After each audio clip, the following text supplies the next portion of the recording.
Hi, welcome to the OpenACC workshop presented by the NSF Succeed program.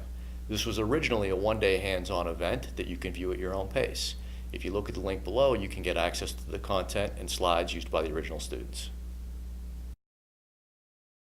I am coming to you today from the Pittsburgh Super Community Center. My name is John Urbanek, and I spend a lot of my time helping people to parallelize their code using OpenACC as well as other parallel programming techniques. And these days, a lot of that stuff also glues in tightly with big data and machine learning. So it's an ecosystem that I will have an opportunity to explain to you how these pieces fit together. But we'll be spending today talking about OpenACC because that's our workshop right now. What is OpenACC in particular? It can be summed up nicely in a sentence by saying it's a directive-based standard to allow developers to take advantage of accelerators such as GPUs from NVIDIA and AMD, Intel's Xeon Phi, another very interesting accelerator we'll talk about, FPGAs and DSPs, so even more exotic types of hardware, which are important to at least a few of you out there. So that's a nice one-word sentence. What does it really actually mean? What it means is, well, the most important part of that is the directive. Well, let me see. Go back. Most important part of this is that sentence is the directives. Directives means that we are sticking in to our program some very simple one-line, or not one-line, most of them are one-line, some very simple, hopefully, hints to the compiler to tell it to go off and do a whole lot of parallelization work behind the scenes for us. So we're not having to go back and rewrite our algorithms from the ground up. Instead, we're taking our existing serial code and we're sticking in these hints, and it tells the GPU how to basically parallelize. In our case, we'll see from our examples today, a large loop, for example. The compiler that's ignorant about this, the compiler that knows nothing about OpenACC, which today all the compilers that matter know about OpenACC, but a compiler, for example, that doesn't know about OpenACC, or more importantly, a programmer, one of your colleagues that doesn't know about OpenACC, can ignore those directives, and they've still got a perfectly valid C or Fortran code. So as we stick directives in our code, we are giving these hints to the compiler about how to run things in parallel, but the parallel code or the serial code that's left behind is still valid serial code. So somebody that doesn't know about our hints and just can treat them as gibberish. As a matter of fact, we'll see that they just look like comment statements in syntax to the compiler. So this, to any of you that know OpenMP, which is something I've already referred to several times now, will look very, very familiar. For those of you that know OpenMP, as a matter of fact, the next 15 minutes or so are going to look kind of redundant and boring if you know OpenMP. But stick around because things are going to take a twist. There's a reason OpenACC exists alongside OpenMP. It's a very, very similar approach. There's a good reason for it in that OpenMP committee are the ones that started OpenACC. OpenMP is the way that we program multiple cores, as I've mentioned to you, on chips. It's been around since the mid to late 90s when multi-core chips started to become so popular in the higher end world. So in the world of scientific computing, workstations had multiple cores back in the 90s. I mentioned the consumer world has only been taken over by them in the 2000s, but in the 90s, multiple cores were now part of any serious kind of workstation, and people said the prior way of programming multiple cores, which was mostly POSIX thread, is kind of a lot of overhead, and it's kludgy, and there's a lot of boilerplate code. So we need a more friendly way to do this, and OpenMP came along with this directive-based approach and was wildly successful. So today, OpenMP is much the preferred way to program multiple cores. Well, when GPUs came out and became a force about 10 years ago, when it became clear that GPUs were going to be significant, they started out as a very heroic efforts to repurpose video game cards, but when it became clear that they were going to be useful for a long time for doing serious coding, it was clear that the way of programming at a very low level at the time, the way they were doing it, was unsatisfactory. So a directive-based approach would be useful. The OpenMP committee said, hey, we know how to do this. We understand how to use cores. Now in this case we've got a lot more cores and we've got a memory issue that we're going to look into on top of it, but we have the basic foundation of this directive-based approach. So the OpenMP committee started the OpenACC branch so that they could develop and evolve very quickly. OpenMP was already at that point in time pretty mature. They weren't willing to keep coming up with new versions every couple of months. OpenACC was the branch to allow them to do rapid evolution and development with the idea that they would merge back together. So they look very, very much alike in terms of the syntax and the whole directive philosophy, and indeed they are. So How else can we accelerate our applications besides OpenACC, which is what we're going to learn here? Well, the other way, which probably all of you have heard of, is CUDA. So CUDA, which we will compare and contrast to, and we'll come back to throughout the course of the day, CUDA was the original way of programming these video cards because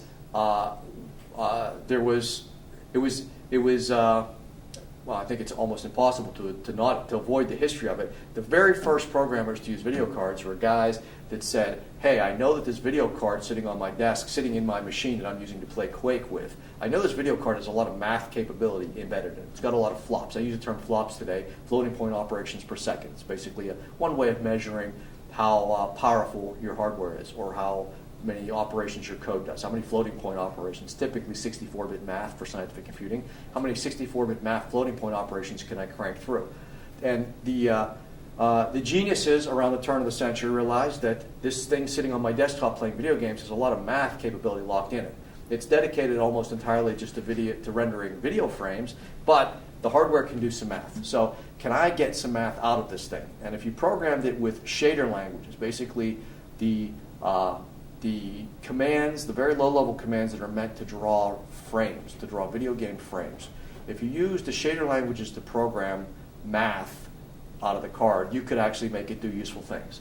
Now that is a very heroic and difficult way to do things. However, NVIDIA kind of embraced that and said, we're going to aid and enable this, these guys doing this crazy stuff here. We're going to help them. We'll take our shader language and kind of tweak it into a little less crazy of a form called CUDA, which will be a way of programming these video cards that is still low level, but at least not insane.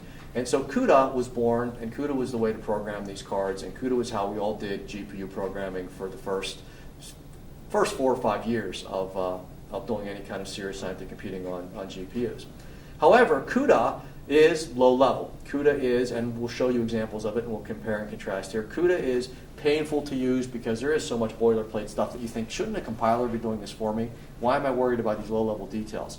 Furthermore, this low-level stuff is changing from one generation of GPU to the next, and GPUs are still rapidly evolving. Every 18 months or 2 years, new generation GPUs coming out. I got to go back and tweak all of my code massively. So it smelled a whole lot like the way threads were back in the 90s, as painful for no good reason. Shouldn't the compiler be able to do this stuff at a higher level without costing me performance? Knowing things at a higher level when it costs you performance is one thing. You know, saying I'm going to do something in Python instead of C means you're willing to trade off performance, but you know that up front. On the other hand, when you do a lot of low-level stuff over and over and over boilerplate code, you go, wow, the compiler could do this for me without costing me any performance. And that's the case with OpenMP versus threads. That indeed is the case with OpenACC versus CUDA, is there must be a better way of doing stuff where I don't have to time after time after time keep wasting my time doing low-level things that are obvious. That's what compilers are good at. That's where OpenACC comes from. Now, the other way, and maybe the most attractive way to do programming, is that somebody else already wrote the code for you, most of it, and all you need to do is steal some of it, and that's what libraries are. You would, today, if you were writing a code to do a matrix multiply, or to find eigenvalues of a large array, you wouldn't write the thing from scratch. Unless you're trying to prove to yourself you understand how it really works, always a noble effort. But you'd be silly to write the thing from scratch. Somebody else has already written a library that does that for you. You're just going to grab it. So linear algebra libraries are available everywhere and every platform that you'd ever write any kind of math code on. Well, the same is largely true these days with GPUs for all the basic libraries, the math libraries to do linear algebra, for example, as well as things like FFTs, image processing. There are lots of libraries, we'll look at them, that are done already. You'd be silly not to use them because they're not only save you time, but they're usually optimized very, very well at a low level that you wouldn't want to get involved with. So if you can grab libraries, that's great. OpenACC also allows us, and that's why I broke it out as a whole separate talk this afternoon, a short one albeit, but still an important one. OpenACC allows you to use the many, many libraries, mostly written in CUDA, that exist for accelerators these days. So if you've got an application and you want to use an accelerator, so you can do it the old school way of writing CUDA code, low-level CUDA code. You can hopefully find libraries to do some chunks of your code, but the by far most productive way to do things and still get good performance is OpenACC, as we'll see. So We're going to stay very high level. We're not going to need CUDA or its open source alternative, which is OpenCL. And we'll talk about, again, I'll come back to these things after we've done some GPU programming. I can make more sensible comparisons and contrast with other things. So we won't need OpenCL or CUDA. We're going to find as we do things here that by sticking in our directives, we're going to stick with our original serial code. We won't have to go and fork off a separate code, which is now only for our accelerator, and we've broken things, and the people that are working on this project with us are no longer on the same page as us. Instead, we're going to see the directives. We're going to be able to preserve our original code as we turn it into a GPU code. We're going to find that we can get some very, very good performance out of this. I, as a HPC programmer, I'm fixated on performance. I am unwilling in most cases to trade off performance for convenience, for high level, for high productivity language that, as they call languages that allow you to quickly whip a prototype together. High productivity at the cost of performance, to me, is not something that's attractive when you're running on machines that cost tens of millions of dollars to build. I think you should put the effort in to make the code run fast and efficient. However, the greatest situation is when you don't have to trade off between the two, when you can do something that's efficient and high level. We'll see OpenACC gives us that prospect. It'll be very portable. Everything we're going to learn today is going to be portable. You're going to be able to run it on your laptop line for line. All the examples we have today, if you want to install OpenACC on your laptop, which you're perfectly capable of doing, go ahead and do it, and the things will run just fine. And this last one here is really, really important for any of you that have experience. Those of you that are just getting into any kind of parallel programming right now, which I expect is probably most of you, might not appreciate that the ability to go after one subroutine at a time and improve it, which is how we'll do things today. We'll even go after one loop at a time. The ability to go after one loop at a time or one subroutine at a time and make your code more parallel is fantastic, but not to be taken for granted. If we use something like MPI to make a code run in parallel, we have to understand the entire code. We have to take a step back, look at the whole code, maybe do, I won't say a ground-up rewrite, but a substantial rewrite of the code to make it parallel. With directive-based approaches, you hope, and it's entirely possible, that you can just go in and attack a few hotspots in the code and get a substantial performance improvement with just that very focused investment. You can be completely ignorant of the other 40,000 lines of the code that were written by some grad student that left 3 years ago, and you don't want to know anything about that part of the code. You don't have to touch that. So this incremental approach is a wonderful thing. We'll see how that comes to be. Now, OpenACC is an actual standard. I've already mentioned that. It's now on its 2.5 version of the specification. It's been around for a while, but it is a standard. It is not a proprietary thing. It's not controlled by a few people that are pushing it in one particular direction or another. It is now fairly widely supported in lots of compilers. The one we're going to use today, though, the PGI compiler, is my favorite for doing this kind of work because they've been supporting this long. They're now owned by NVIDIA, so that gives you a clue of what their focus on. Their focus is on making GPU code run really, really well. But GCC now has it, although if you're going to use it in GCC, definitely use a 6.0 version. But I would suggest if you want a free version of it, probably get the PGI Community Edition. So the compiler we're using today has a community version of it. It's available for free. Has some minor trade-offs versus the licensed version that we're going to use here. I don't think they'll have any impact on most of you. So take a look at that if you want to download a compiler and do this stuff on your own laptop. Although there are definite benefits to working in a supercomputing environment besides the straight-up hardware benefit, having everything installed and updated and everything else is kind of nice. So you may find that you become addicted to working on a machine like Bridges just because it's a productive development environment, along with the other tools we'll look at, profilers and whatnot, as we go along. So OpenACC has had some very serious adoption over the past 5 years or so. That it's been mature. It's shown up on a lot of platforms. As I mentioned, the fastest machine in the world right now revolves around OpenACC. OpenACC is the primary way that you program the nodes of the machine. There are lots and lots of projects that now use it. Hackathons happen continually all over the place for people to go in and OpenACC up their code. There are lots of major applications now that are using it, that are serious applications, that previously would have been all CUDA, because that would have been the only real way to get the performance. Because they're serious codes, they can't afford to give up performance, and they're using OpenACC.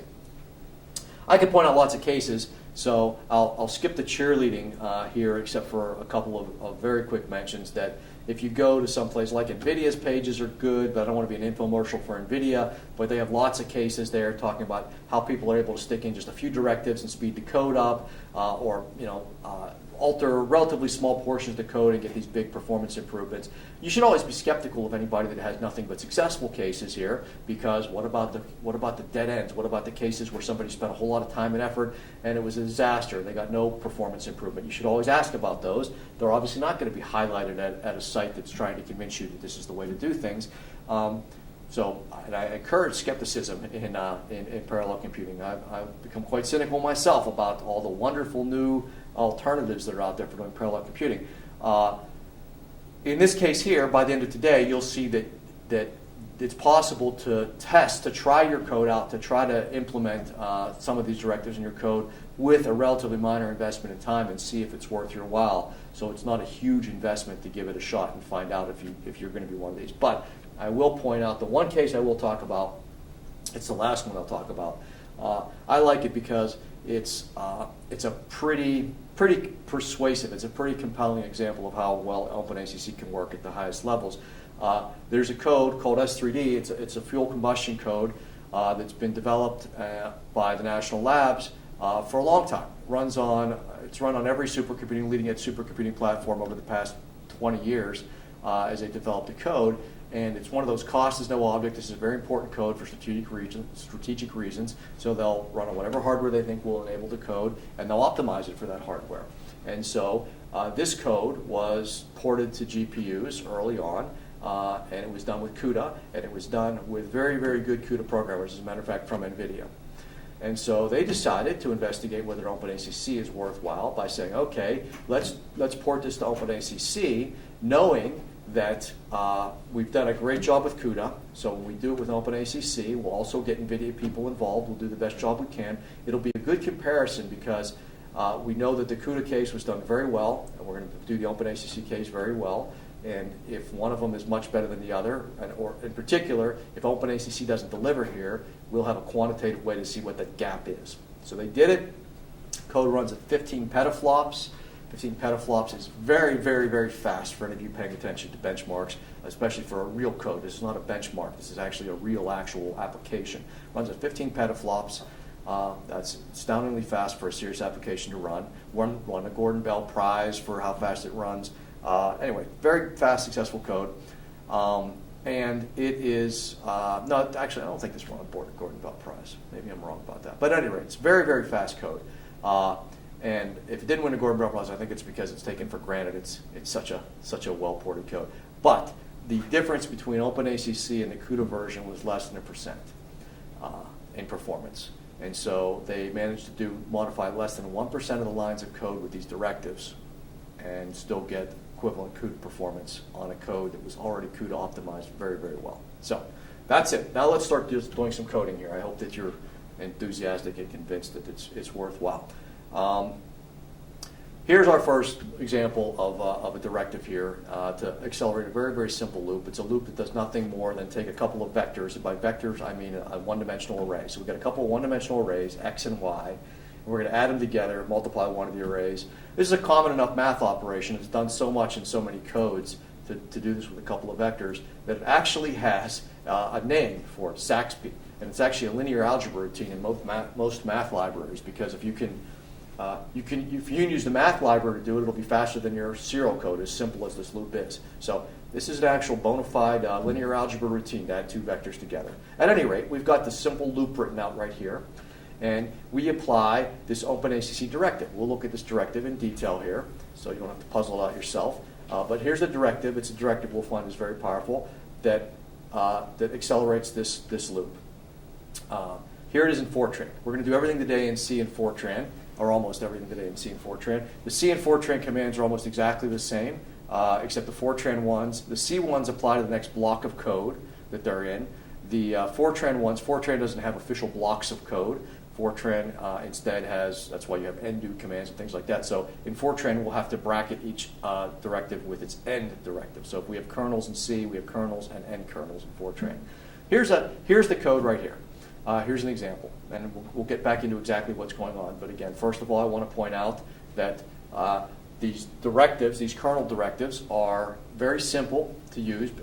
They're very powerful. We'll see they do a whole lot of heavy lifting for us, but they're very simple. They just go around blocks of our code and do magical things. They turn this into very effective, efficient GPU code. But let's understand exactly how they work as we start to get into some examples here. The syntax is fairly straightforward. These things actually look to the compiler like comments that they can ignore. In Fortran, this bang statement at the beginning of a line is actually the syntax for a comment. This thing looks like a comment to a compiler that doesn't care about these commands. So we could stick this in a 20-year-old compiler that never saw, has no idea what OpenACC is, and it'll compile just fine. We'll just think these are some weird comments. They apply to the block of code that they either bracket in Fortran, or in C we've always got a block of code. C is built around blocks of code, right? Things between braces and whatnot. And so in C it just applies to the next block of code. That's not ambiguous. One thing I'll point out here is it's very common practice. Most people with anything that looks like a pragma, in C, by the way, I say in Fortran this is a comment, in C this is actually a pragma. C has this built into the language, these things called pragmas. They're basically meant for extensions to the language, things that are non-standard and compilers may or may not implement them. So in C it's not actually a comment as much as it's a pragma statement, and it's effectively something that the compiler can ignore if it doesn't know what that is. That's what pragmas are. Say, hey, if you don't know what this is, ignore me. If you know to do something special, go ahead and do it. For any of you that are experienced programs, you've surely seen pragmas before because they're used for all kinds of stuff, improving memory layouts and structured structs and things like that. Most people will never indent pragmas or directives. They're always in the first column. I think it really gets in the way of my examples here and clutters it up. So I will indent them in my examples. It's strictly a matter of style. The compiler does not care. So don't get concerned if you look at other examples and these things are always lined up in the first column. And if you'll notice mine, I have them kind of flow with the code. I think it's more aesthetically pleasing, but more importantly, it makes it easier to understand as you're learning here. But it's strictly a stylistic difference. Okay, so let's look at let's look at a full code here, the SAXPY example here, and what's going on. So we take our SAXPY example here. This is our old serial code here. It did its thing here, and it calls down here a loop to add these two vectors together. So we initialize our vectors, fill them up with some information. Down here, don't worry about the details too much. We're still just showing you some examples here. So down here, it calls the SAXPY routine. And if we profile our code or we look at our code, we'll say, almost all the time in this code is spent doing this math here. So maybe this is what we want to speed up with some OpenACC directives. I wish that this code ran on a GPU. So we come over here and look at, here's our main loop. Here is the loop in the code where all the effort's going on. Let's run this on the GPU. And indeed, that is what the kernel's directive does. It runs things on a GPU. It says, this directive says, try to run on the GPU.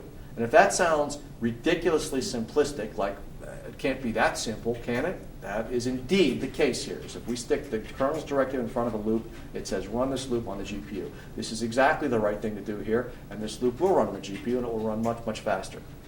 Now, one other little detail I've got to point out here, it's important, is that we have this for C programmers. So Fortran programmers can tune out for a minute here and feel superior.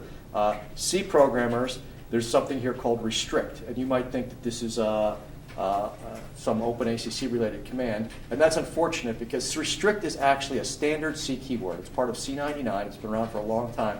It's very, very important to understand in C because it allows your code to be optimized by the compiler. It should be used widely in lots and lots of code, and yet for many of you, undoubtedly some of you out there, it's the first time you're seeing this restrict keyword ever. You're not even aware it's part of the language.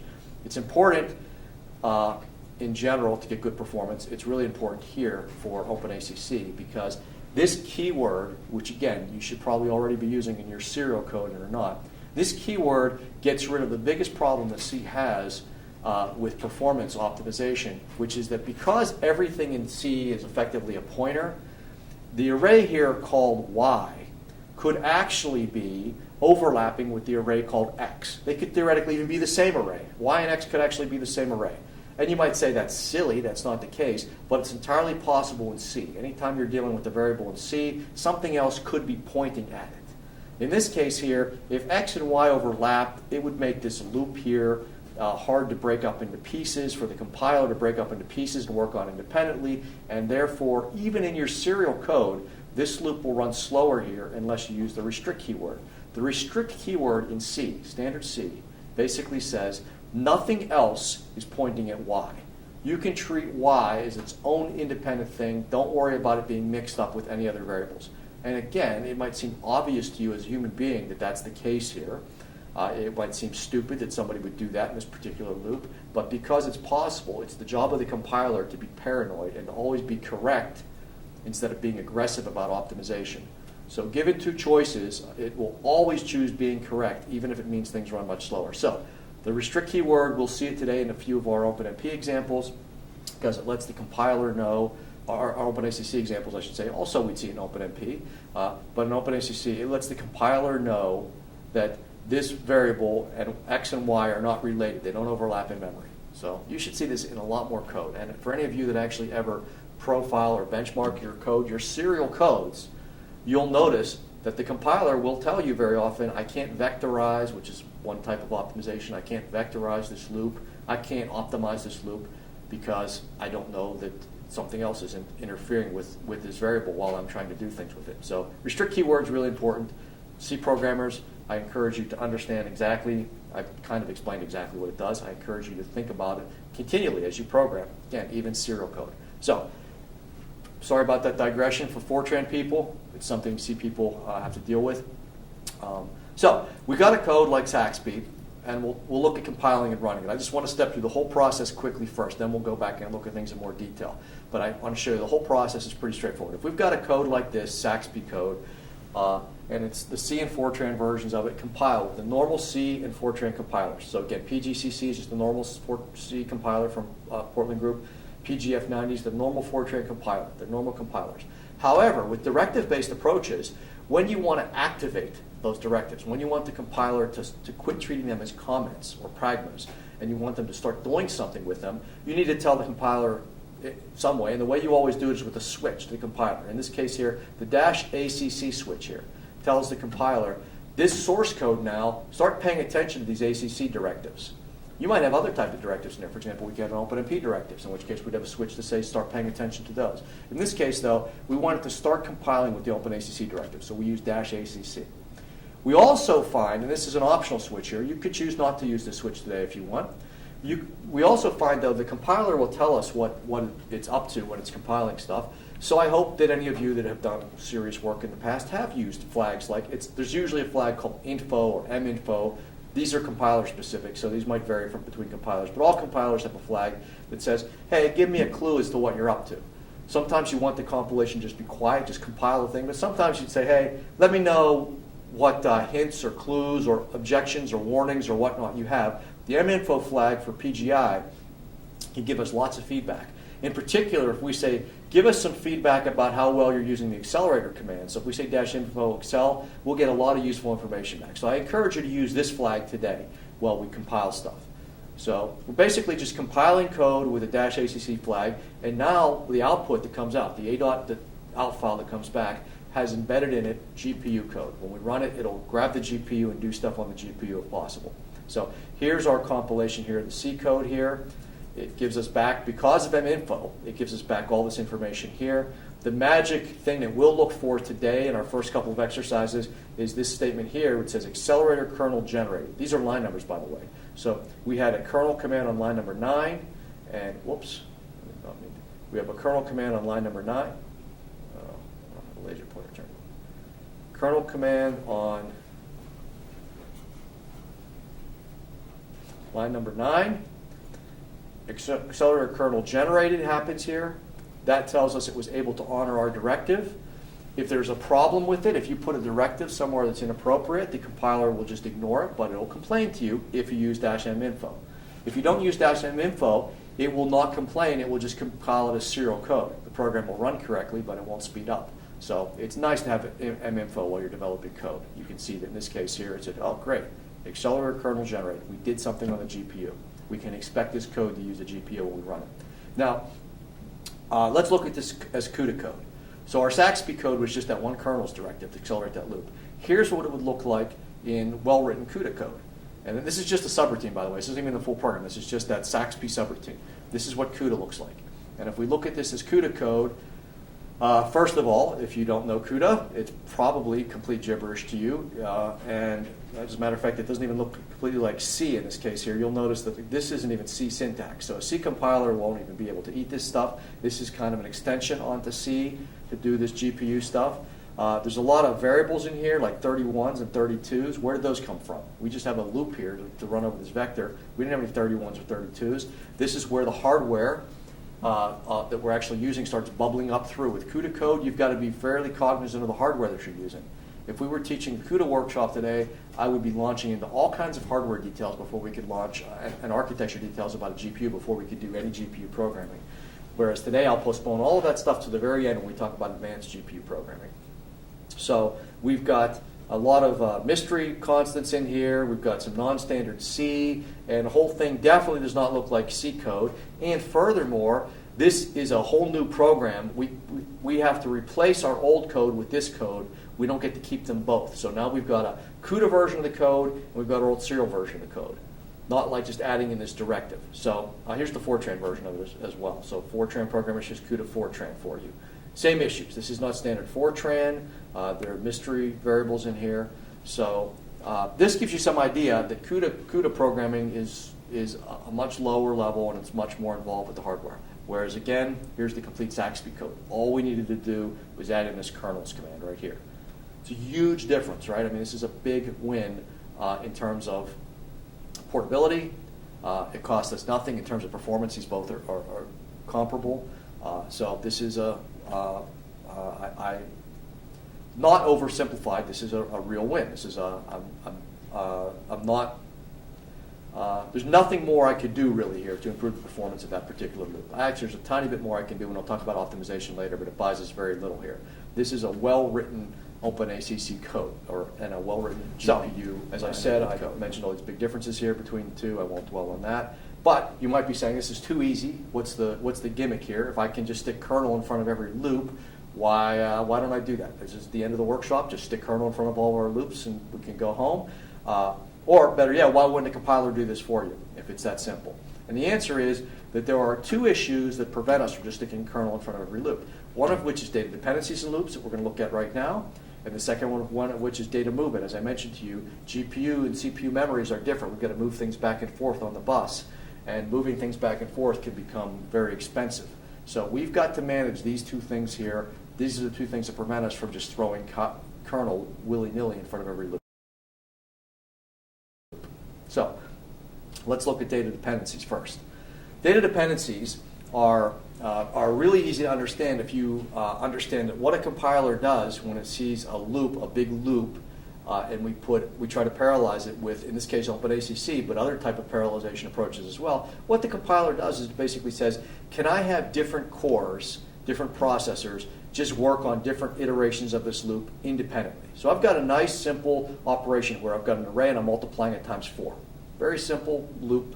And if we run it on 1,000 processors, on a 1,000 core GPU card, something like this will happen. It will take the first 1,000 iterations and run them on processor 1. The next 1,000 iterations run them on processor 2. The next 1,000 iterations run them on processor 3. They all run independently. They can all go and grab those iterations, deliver the results, and hopefully run about 1,000 times faster. Each one only has to do about 1,000th the work that it would have to do otherwise. That's parallelization right there. It's that simple. If you've got a large loop, that's exactly how it's parallelized. We just break the iterations up and spread them across different cores. So that's very simple, and that's why kernel's command can be very simple. That's all it has to do, is recognize the situation. However, data dependencies can kick in where the loop iterations are not independent. We can't go and split them up and work on them separately, and it can be perfectly valid code that has a data dependency. Here's a similar loop that has a data dependency. Now we're multiplying the array times 4, but we're also subtracting the predecessor element in the array from it. Perfectly valid serial code. There's nothing wrong or buggy about this code, but the problem is when we go to calculate the first iteration of this, the second processor, when it's trying to do its very first iteration, it's trying to start out with array element 1,000. And that's the first element it's responsible for. And it says, okay, I'll multiply that times 4, but now I need to subtract array element 999. Array element 999 has not been calculated yet. Processor 1's responsible for that. It's way back on element number 0. It hasn't gotten there yet. So the result is not available yet, and so processor 2 has two choices. It can either wait, in which case it's got to wait 1,000 cycles for processor 1 to finally get there before it can start, or it can charge ahead and give with whatever random crap is sitting in here. And you might think, of course, it's going to have to wait, and that's for OpenACC, that's true. This loop will wait and it won't speed up at all because it'll give us the correct result, but it won't run any faster at all. So putting kernels in front of this won't cause it to run any faster at all. On the other hand, OpenMP will go ahead. OpenMP has a different philosophy here. OpenMP, as I said, is a predecessor to OpenACC. OpenMP always listens to you. If you parallelize this loop with OpenMP, it's going to charge ahead and it's going to use whatever random variable stuck in here, and the result's going to be what is almost certainly just wrong. It's going to be broken. So with OpenACC, we don't have to worry about breaking things so much. It'll just won't speed up at all. It won't be able to do anything useful. This is a data dependency. So if the compiler even suspects there's a data dependency in OpenACC, it's going to refuse to parallelize it, and it'll let us know. That minfo flag, like I said, it's really useful. Previously, it said accelerator kernel generated, and we said, yeah, good, we're off to the races. Now, it'll tell us, hey, there's a dependency here, so it's going to prevent parallelization. And so the messages aren't that cryptic. They're actually pretty friendly. But even if this at first doesn't appear completely obvious to you, the very fact that it said no accelerator kernel generated, that'll give you a clue to go back and look at it. So large complex loops are more the case than simple little two-line statements like we have here. So in HPC, you're going to run into a lot of large complicated loops where there might be a dependency or the compiler might think there's a dependency. So what can you do? Well, sometimes just rearranging your code makes it more obvious to the compiler that there isn't a dependency. You can look at it and say, oh, I can see why the code's confused by this. Sometimes you can even get rid of a dependency. The dependency is really there, but it's not necessary. It's just a kind of, I won't say sloppy coding, but it was somebody thinking in serial terms, didn't see any harm in having a dependency that's not really necessary. So you can get rid of them pretty easily sometimes. There's a whole bag of tricks that are developed to get rid of data dependencies, because data dependencies have been bad for coding for about 40 years. Even back in the 60s, computers were trying to do loops in little pieces in parallel. Something called vectorization has been very common in the supercomputing world for, again, 40 plus years, in the desktop world for 20 some years. So getting rid of data dependencies in loops has been desirable, even in very serial-oriented code, for a long time. So people have a whole bags of tricks to get rid of data dependencies. And so if you've got one in your code, and you want to spend a little bit of time poking around online saying, how can I get rid of this type of data dependency, you'll have lots of answers out there. I used to give a talk just on data dependencies and getting rid of them in code about all these bag of tricks, but it's about an hour and a half to go over them all, and we not only don't have the time here for this, but for most people, they only want one of those tricks out of the whole bag, so it's silly to teach all of them. Instead, if you have a data dependency in your code and you can't see an obvious, intuitive way to get rid of it, if you poke around, you can find, or ask somebody like me who knows the whole bag of tricks, you can often get somebody who can say, yeah, there's a way to get rid of that dependency out of the loop. Compilers have actually gotten quite good at doing this themselves because, again, it's a desirable thing to do even in very serial type code. So a lot of times compilers will just get rid of the data dependency. They'll switch them out in the way they're ordering code, and boom, it disappears, and you never even know it's there. Sometimes the -info flag will be informative. It'll let you know the compiler managed to get rid of the data dependency for you. However, worst case, if you're sure that there's really not a data dependency and the compiler just can't see its way through your gigantic 100-line, 40-variable for loop or do loop, you can use the independent clause, and this overrides the compiler's judgment. Again, at the risk of invalid results. So if you use the independent clause, you should know what you're doing. Okay, let's get on to our first example, our exercise, because you know enough, believe it or not now, with only really one directive in hand, to go ahead and attack a code and get some results. And we'll be able to combine our exercise time with our first break, with our lunch break here. That'll be great. That'll be efficient. So our first exercise, and one that we'll use several times today, is a Laplace solver, which is a fancy way of saying we're going to solve a very simple physical problem of temperature on a metal plate. The reason I picked this problem is not to make OpenACC look really good. That would be kind of unfair, but typical when people were promoting some kind of programming approach. And instead, I use this problem instead because I can use it across MPI and OpenMP and OpenACC as well, and compare and contrast. So this is a great problem because it works It's a serial code that we're starting with, which is a legit, normal-looking serial code. It's the way you'd write this if you wrote this 30 years ago. It's also a code that you can run in MPI on 1,000,000 cores. It's a code you can run in OpenMP, and we'll look at the results. I'll show all these. So I picked this not because it's a loaded, easy OpenACC problem, instead because it's not. It's a neutral problem. It'll give you a really good feel for how effective this is. The Laplace equation is, from a mathematical physics background, for any of you that are still proficient with your mathematical methods, it's just the gradient, it's del squared of some field equals 0 is what defines the Laplace problem. It's basically saying we're solving for a problem that has no sources. We don't have any heat sources in the middle of our metal plate here. It's got no sources or anything. So there are lots of problems that look like this: electrostatics, fluid flow, and in our case, temperature. So it's a neat equation that applies to a lot of different cases. In our case, it's good to solve the steady state heat equation. This basically del squared F is the steady state heat equation here.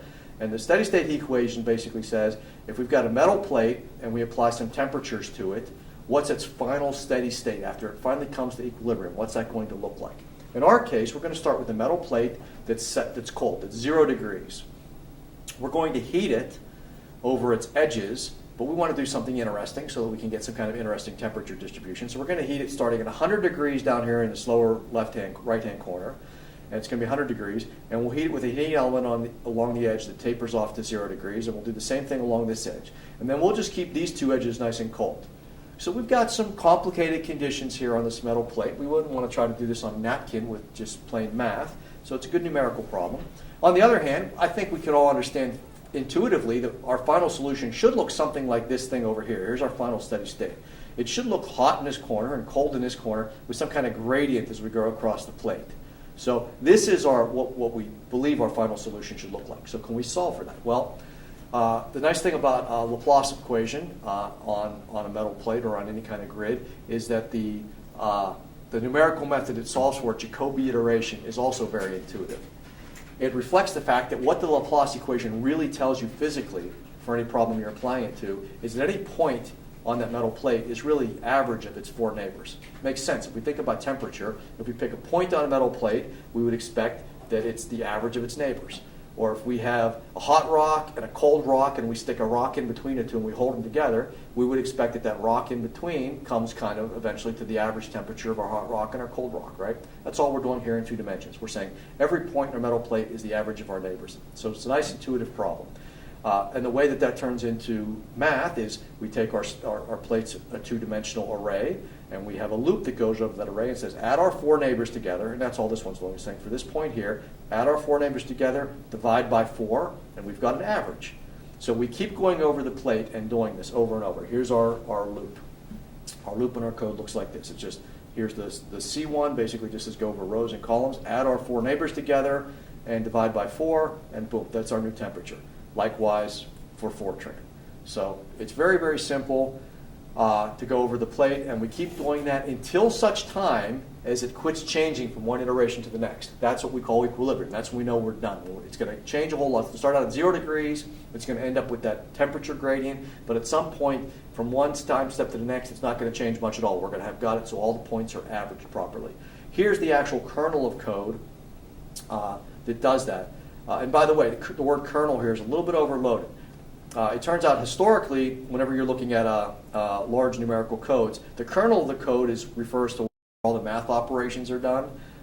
It also, in OpenACC, has a very specific meaning, as in the kernel directive, which says turn this piece of code into something on a GPU. And the two are related, but they overlap a little bit. So the historical one is what this is here. So I hope I'm not confusing you too much. Again, they're almost the same idea. But in this case here, the kernel of the code here is where all the math happens in our code. And we're going to give you the serial code to start with. And it's not that big of a code, but this is where all the number crunching happens. It's a loop that basically says, while our temperature is still changing, so this is our worst case temperature change from one time step to the next, while it's greater than some maximum change. And also, the user can type into this code a maximum number of iterations to run. So the user can say, only run for 100 iterations. I just want to see how far you get. So we can have both a temperature tolerance and a user maximum iteration count. So while both of those are still good, while our temperature is still changing and we haven't exceeded the user's iteration maximum, let's go and solve this using the Laplace method. let's go and average our neighbors. And we're going to look at the Fortran one in just one slide, by the way. So Fortran people, you can follow along here. They're very similar codes, but we'll look at the Fortran one in the next slide. So we're going to solve this iteratively to get the Laplace equation results. And then after we've done that, after we've gone over the plate and solved for it, we actually need to make a copy each time step of our result, because if we go right ahead and jump right back into solving this for the next time step, some of our results that we're using are going to be updated on our metal plates, or we've got our neighbors to the left, right, up, down. Some of our results might be ones from the last. If we start going over the grid again, if we only have one grid and not a temporary copy and we go over it, when we start going over that grid and looking at our neighbors around our central point, some of our neighbors are going to be from the last time step, some of them will be from this time step, so some of them will be updated, some of them won't be updated. It'd be kind of messy and nonsensical. So instead, we have the last time step and we have the current time step. And we're figuring the current time step data, we refer to the last time step. So we're not tripping over ourselves by trying to have one temperature array. Instead, we have a temperature last and a temperature array. So in order to set temperature last, we need a loop. After we find our new temperature, we go and copy into temperature last. That's what the second loop mostly does. But while we're doing that copying over, we may as well also look at each element and see how much changed, because we need to find out the worst element that's changed the most. When our worst element out of our entire grid has changed less than some tolerance, in our case, we'll set this equal to 100th of a degree. So when our worst element changes less than 100th of a degree, then we know we're done. We'll call it a day. So this does all the solving for our new temperature, for the new iteration. This copies the current array to the last temperature array and also looks for the worst case temperature change. And then this last little piece here, every 100 time steps dumps out some information so we can track our progress. In our case, we just want to print out, we don't want to print out the whole million elements. It's a 1,000 by 1,000 array. Instead, every 100 iterations, we'll just print out the bottom corner. I think that bottom right-hand corner where it's going to get hot, I go from 0 degrees to 100 degrees. That's, to me, most interesting. So let's see if something's happening there. So that's what this routine does. It prints out that bottom corner. As a matter of fact, let's look at the routines explicitly here because they're very simple. So here's our initialize routine that sets things up, does nothing more than set up our edges to our temperature, our elements, our heating elements. Here's our track progress routine, does nothing more than print out the five little diagonal elements in the bottom corner so we can see what's happening while it runs. So very simple code. Here's the entire code. You don't need to squint at the screen to see it. I just wanted to point out the entire code's not that complicated, but we are fortunate as OpenACC programmers, we can just focus on the kernel of the code here, the part where all the number crunching is done. We can completely ignore those initialization routines and printout routines that I just mentioned to you. That's a nice thing. Again, in parallel programming in general, you have to go and look at your whole code and make sure that there isn't some data here that needs to be distributed, et cetera, et cetera. Instead, with OpenACC, we can just go and say, hey, this is where all the time is spent. This is all I care about is this loop right here, this yellow part.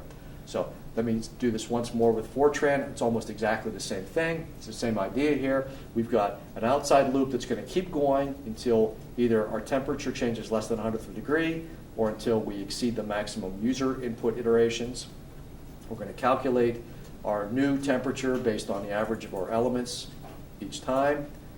We're going to copy our array into our last temperature array each time. And while we do that, we may as well look for this worst temperature change as dt. And every 100 time steps, we're going to dump some information out. So it's very straightforward. I hope it makes sense to everybody. If it doesn't, please ask questions. It also has a couple subroutines in the code, and here's the full code. And once again, we're lucky. We just get to focus on this yellow part right here, and we can ignore the rest of the code, although it's not that overwhelming.